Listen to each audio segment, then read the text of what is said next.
2023년 3월 마지막 주일 예배를 기도함으로 하나님께 드리겠습니다. 사랑의 아버지 하나님, 따뜻한 봄날을 허락하시고 또 주님의 날을 허락하셔서 하나님께 예배하는 모임을 허락하신 것 감사합니다. 하나님, 이 예배를 통해서 하나님께서 자정하시고 받아주시며 우리 마음을 열어주셔서 하나님을 알려주시기만을 소원합니다. 예수님 이름으로 기도드립니다. 아멘. 성도 여러분, 한 주도 평안하셨습니까? 오늘은 복 있는 자, 형통한 자라는 제목을 놓고 함께 하나님 말씀을 보도록 하겠습니다. 시편 1편 1절 2절입니다. 함께 봉독하겠습니다. 복 있는 사람은 악인의 꾀를 쫓지 아니하며 죄인의 길에 서지 아니하며 오만한 자의 자리에 앉지 아니하고 오직 여호와의 율법을 즐거워하며 그 율법을 주야로 묵상하는 자로다. 오늘은 이 복 있는 자, 또 형통한 자가 어떤 것인지 성경에서 하나하나 찾아가면서 성경 전체를 한번 맥을 잇도록 해보겠습니다. 구약에 나타난 복에 대해서 먼저 한번 볼 텐데요. 하나님께서 구약에서 축복을 선포하는 장면을 한번 볼 텐데, 창조 5째 날 물고기와 새를 만드시고 복을 주시면서 생육하고 번성하여 여러 바다에 충만하라, 새들도 땅에 번성하라고 창세기 1장 22절을 통하여 말씀하시고요. 또 이어서 1장 28절에 창조 6째 날 아담과 하와에게요. 아담과 하와에게 생육하고 번성하여 땅에 충만하라, 땅을 정복하라, 땅의 고기와 공중의 새와 땅에 움직이는 모든 생물을 다스리라고 하시면서 그들에게 복을 주십니다. 노아 홍수 직후에 또 방주에서 생명들을 끌어낸 후에 그 생물들에게 땅에서 생육하고 땅에서 번성하라고 창세기 8장 17절에 보면은 이야기를 하고 있습니다.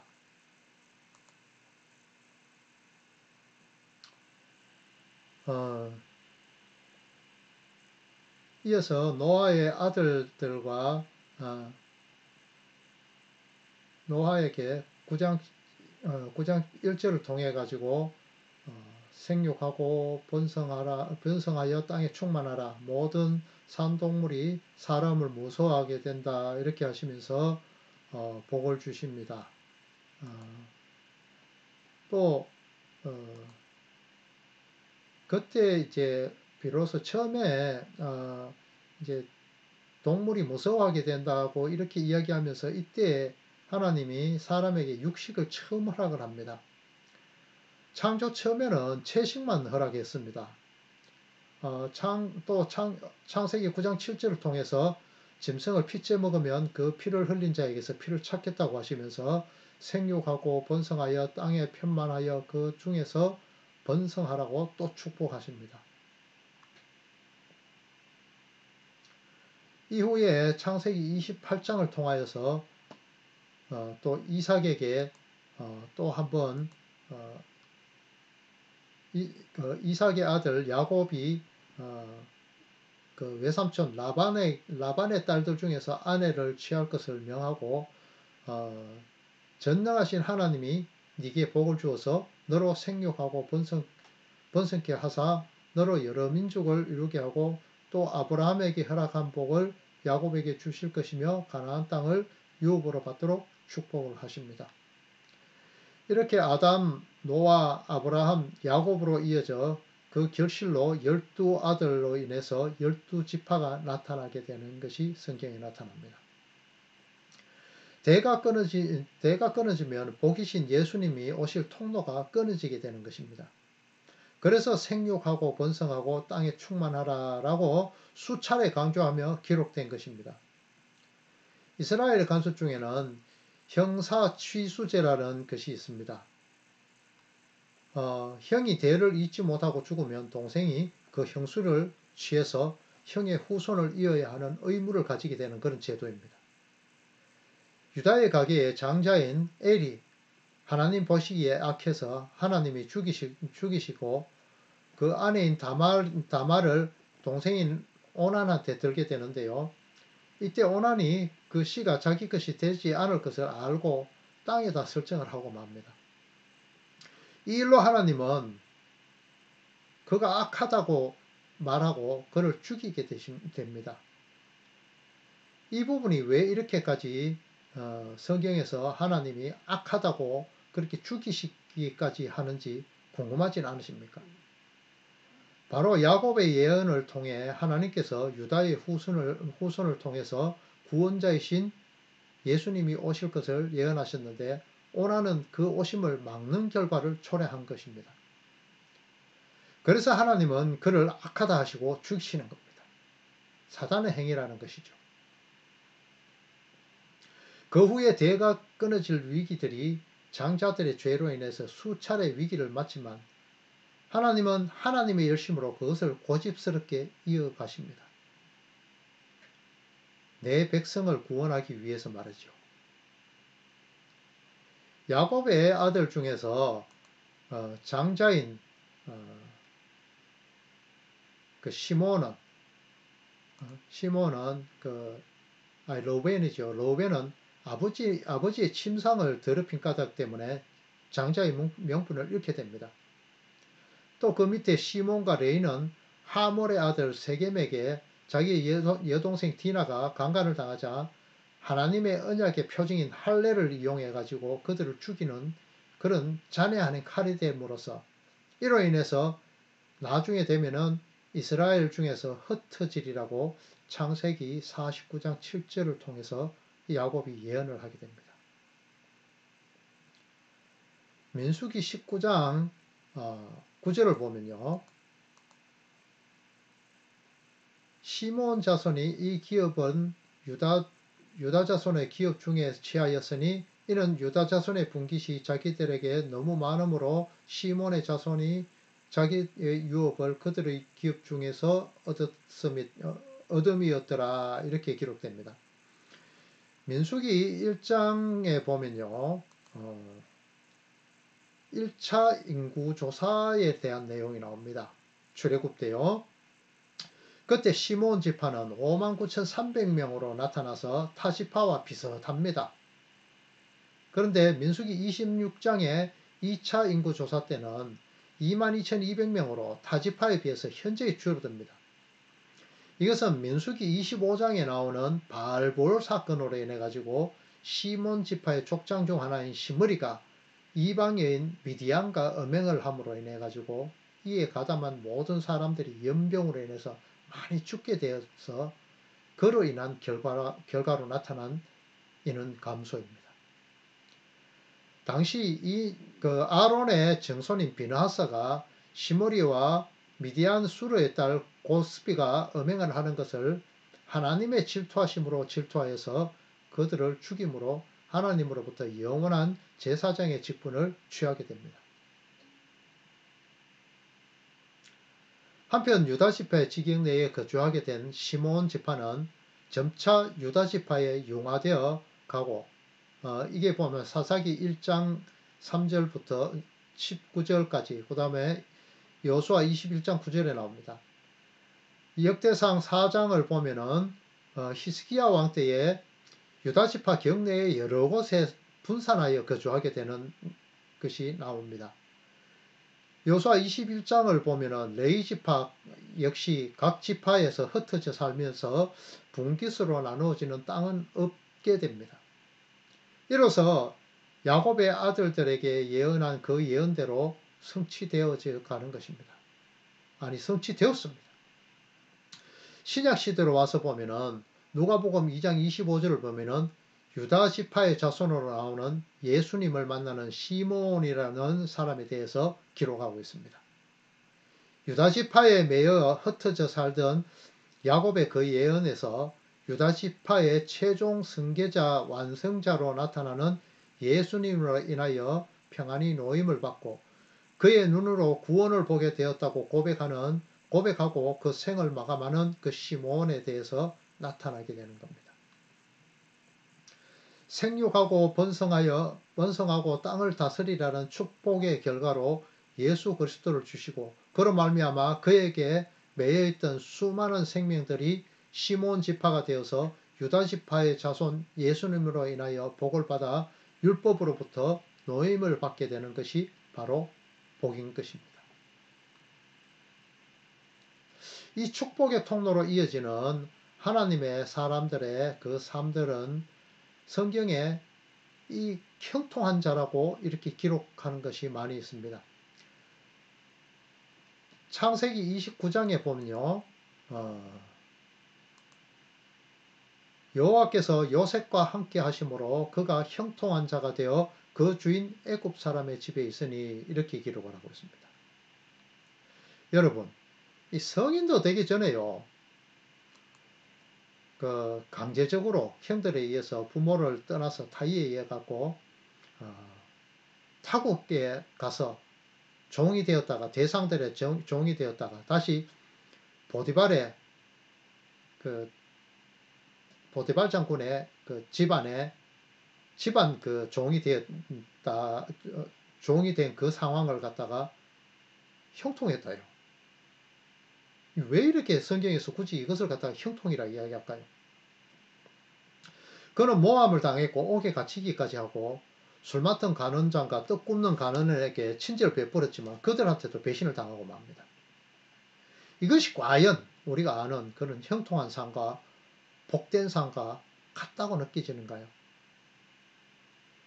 그 외 성경에는 많은 사람들이 이와 같은 삶을 통해서 이와 같은 삶을 사는데도 그것을 형통하다고 했으나 우리가 생각하는 그런 형통한 자, 복된 자라는 것과는 많은 차이가 느껴지지 않습니까? 우리는 대부분 무사한 일과 태평성대를 기원하는 것, 이것을 복되고 형통한 삶이라고 하지 않나요? 잠언서 24장 1절에 보면은요. 악인의 형통을 부러워하지 말고 그와 함께 있기도 원치 말라고 그렇게 이야기를 하십니다. 그것은 바로요. 그게 바로 형통한 삶 아니다. 이렇게 하나님께서 못 박는 것이죠. 자, 다시 한번요. 신명기 29장 9절을 한번 보겠습니다. 그런즉 너희는 이 언약의 말씀을 지켜 행하라. 그리하면 너희의 하는 모든 일이 형통하리라. 하지만 이 율법을 철저히 지키신 예수님의 그 길은 말로는 어떠했습니까? 결국 십자가에 못 박혀 죽으셨죠.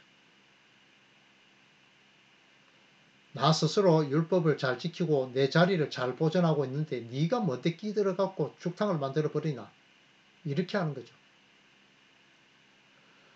언약의 말씀을 지켜 행함 이러한 것이라는 꼭 이러한 부분이라는 거죠. 언약의 말씀을 지켜 행하는 이런 부분이라는 거죠. 야고보 선지자는 보면 이 부분에 대해서요. 이렇게 이야기하는데 세번역 성경을 한번 보도록 하겠습니다. 누구든지 율법 전체를 지키다가도 한 조목에서 실수하면 전체를 범한 셈이 되기 때문입니다. 이렇게 이야기하면서 성경을 아무리 잘 지킨다 하더라도 하나를 안 지키게 되면은 모든 것을 다 안 지킨 거로 된다. 이렇게 이야기를 하고 있는 겁니다. 지킬 수 있습니까? 결국 못 지킨다는 말이죠.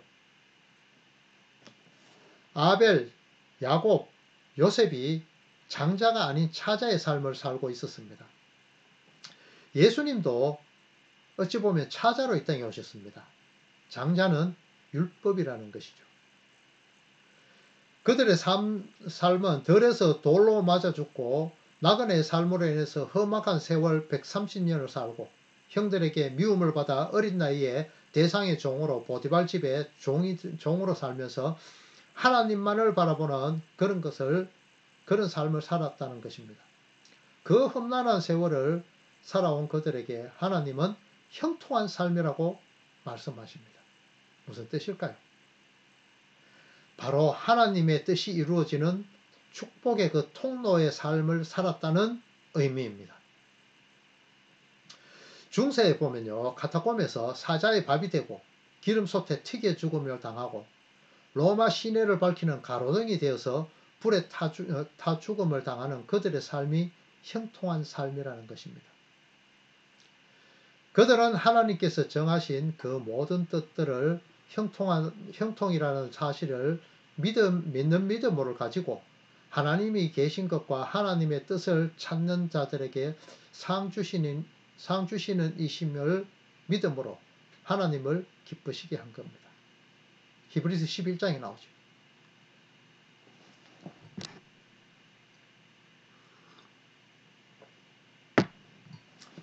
이들은 많은 환난과 궁핍과 확대로 인해서 광야와 산중과 바위굴과 땅굴 속에서 살고 있었습니다. 우리 하나님의 자녀들은 세상의 원수입니다. 그래서 계시록 11장에 교회를 상징하는 두 증인이 나타나는데요. 이 증인이 죽게 되자 그들은 서로 예물을 나누고 즐거워하고 기뻐합니다. 왜냐하면요, 그 두 증인으로 인해서 자기들의 죄가 드러나는 것이 두려웠기 때문이죠. 이 땅에서 맞아 죽은 아벨의 삶, 그것이 바로 빛의 삶이요 형통한 삶인 것입니다. 육에 속한 자들은 그들의 율법을 지키며 그들 스스로 천국이라고 규정해 놓은 바벨탑 쌓기 놀이를 방해하면 그 방해하는 자는 가차없이 죽여버립니다. 그것이 바로 세상입니다. 심지어 예수님께서 이 땅의 초림 때에 세상의 빛 진리로 왔지만 그들은 깨닫지 못하고 십자가에 달아 죽였죠. 그것은 베드로후서 3장 말씀에 나타나는 예수님의 오심을 부정하고 하나님의 창조 기사 역시 의도적으로 무시하지만 그 빛이신 예수님에 의해서 이 땅은 물질 세계를 이루는 원소, 그러니까 땅의 기초까지 모든 것이 불타 없어진다고 기록하고 있습니다. 이 땅에서 잘 먹고 잘 살겠다고 촛불 시위하고 정권 퇴진하는 행위, 역시 하나님의 뜻과 정면으로 배치되는 바벨탑 쌓기의 일부인 것입니다. 하나님의 일은 바로 예수 그리스도를 통하여 믿는 자들을 구원하여 천국으로 데려가려는 이 땅과는 전혀 상관없는 그것, 바로 그것이 하나님께서 예정하고 그것이 바로 하나님의 일인 것입니다. 저는 요즘 TV를 보다가 그 선전 하나를 보고 상당히 좀 충격을 받았습니다. 카드라 하는 그것을 놓고 세 가지로 종말과 아주 몸에 좋은 약 이런 것을 선전하는 거 다들 보셨죠? 이것을 보면서 카드라를 믿지 말고 그 증거를 가지고 확인을 해라.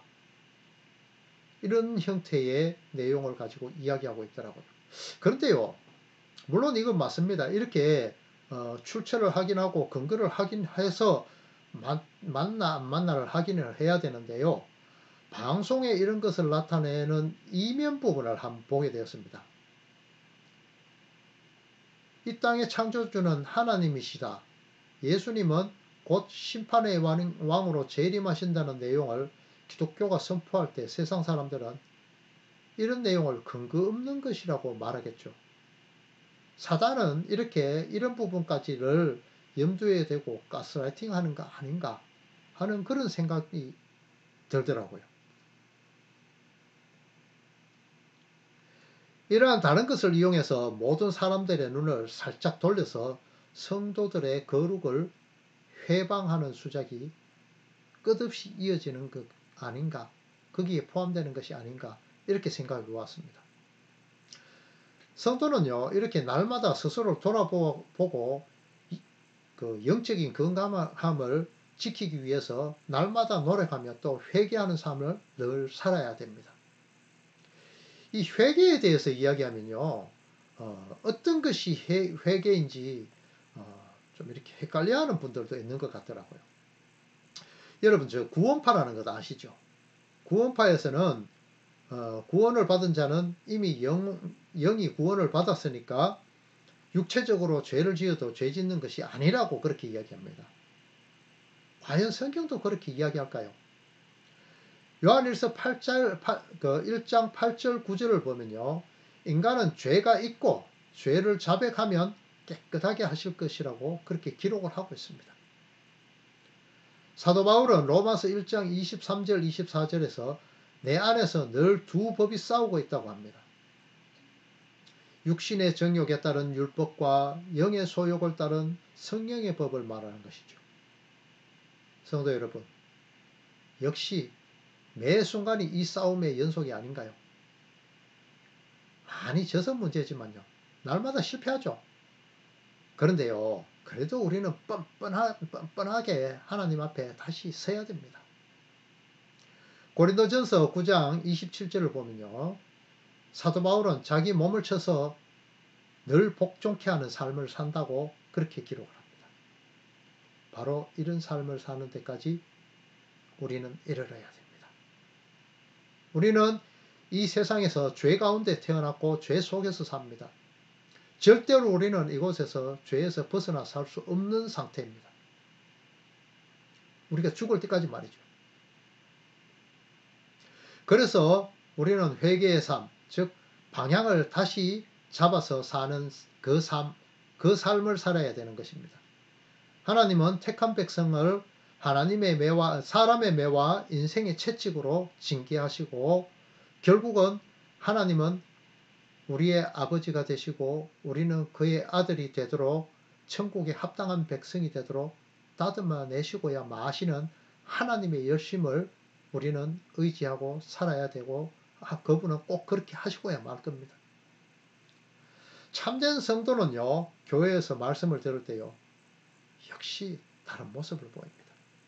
무조건 목사가 말한다고 아멘 아멘 하지 않습니다. 제가 저번에도 몇 번 이야기했죠. 그들은 간절한 마음으로 말씀을 받고 그 받은 말씀이 성경 말씀과 일치하는지 확인하기 위해서 날마다 성경을 연구한 삶을 산다고 그렇게 기록하고 있습니다.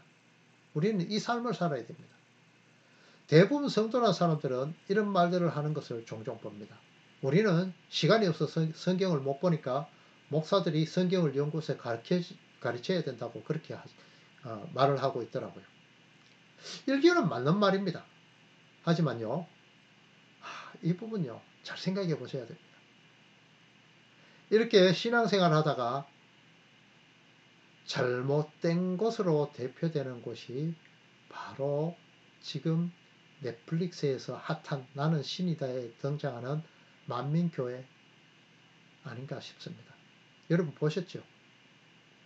이재력이 하는 말이 다 맞다고 생각하고 아멘 아멘 하다가 이미 깊은 늪 속으로 빠져 있지만은 자신들은 그 빠져 있는 사실조차도 알지 못합니다.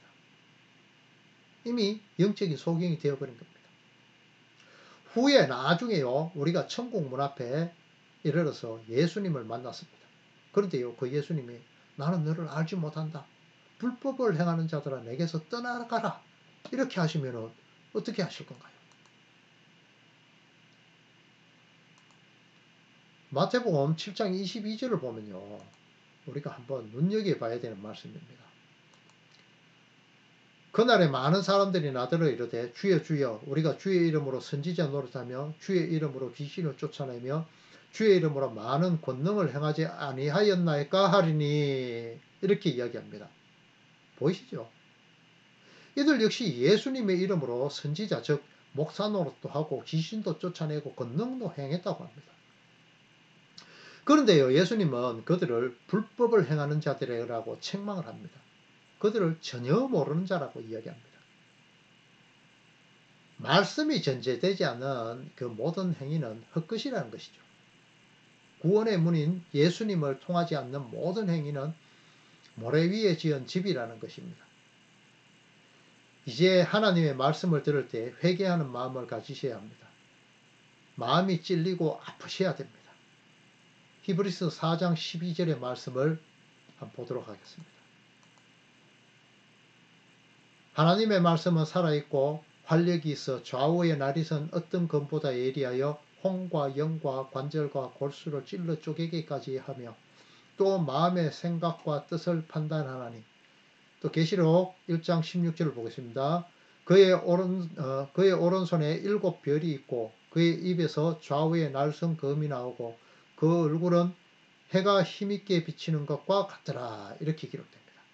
이게 무슨 연결이 되느냐? 예수님은 우리에게